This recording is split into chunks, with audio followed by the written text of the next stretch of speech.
cuando a mí se me ocurrió hacer la adaptación de la novela fue en el año 86. Ya habían pasado ya casi 10 años.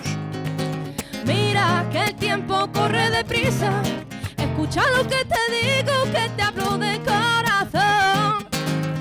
Y vamos, da sabor a la vida, con gotas de alegría pa' que bailes este son. Vámonos, fuimos. Mira que el tiempo corre deprisa, escucha lo que te digo, que